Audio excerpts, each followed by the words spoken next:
ദൈവത്തിൻ്റെ വഴി തികവുള്ള വഴിയെന്ന് 18-ാം സങ്കീർത്തനം 30-ാം വാക്യത്തിൽ നാം വായിക്കുന്നു. ദൈനംദിന ജീവിതത്തിൽ നാം നേരിടുന്ന പ്രതിസന്ധികളും പ്രശ്നങ്ങളും വിവിധ തരത്തിലുള്ളതും വിവിധ രൂപത്തിലും ഭാവത്തിലുമുള്ളതാണ്. ഈ ഭൂമിയിലെ ഒരു അംഗം എന്ന നിലയ്ക്ക് ജീവിതത്തിൽ വരുന്ന ശാരീരിക അസ്വാസ്ഥ്യങ്ങൾ, കാലാവസ്ഥകൾ മൂലമുണ്ടാകുന്ന പ്രയാസങ്ങൾ, പ്രകൃതിക്ഷോഭങ്ങൾ എന്നിവയൊക്കെ മറ്റുള്ളവരോടൊപ്പം നാമും അഭിമുഖീകരിക്കുന്നു. അവയൊക്കെ വലിയ രീതിയിൽ മനുഷ്യരെ തളർത്തിക്കളയുന്നില്ല. എന്നാൽ നമ്മുടെ സഹജീവികളിൽ കൂടി ഉണ്ടാകുന്ന പ്രയാസങ്ങൾക്ക് മുമ്പിൽ പലരും തളർന്നു പോകുകയും താങ്ങുവാൻ കഴിയാത്ത അവസ്ഥയിലെത്തിച്ചേരുകയും ചെയ്യുന്നു. ഒരുപക്ഷെ അതിന് കാരണമാകുന്നത് നമ്മുടെ മാതാപിതാക്കളായിരിക്കാം, മക്കളായിരിക്കാം, സഹോദരന്മാരോ ബന്ധുമിത്രാദികളോ ആയിരിക്കാം.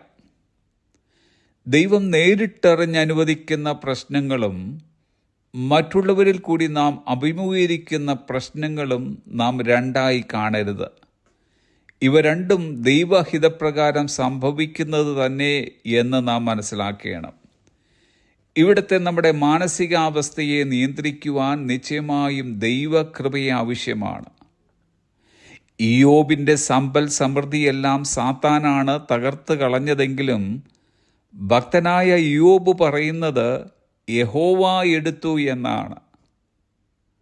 സഹോദരന്മാരാൽ മാനസികമായി പീഡിപ്പിക്കപ്പെട്ട് അവസാനം മിസ്രയീമിൽ എത്തിച്ചേർന്ന യോസഫ് സഹോദരന്മാരെ പഴി പറയുകയല്ല ചെയ്തത്, പിന്നെയോ ദൈവത്തിൻ്റെ വഴി താൻ മനസ്സിലാക്കുകയാണുണ്ടായത്.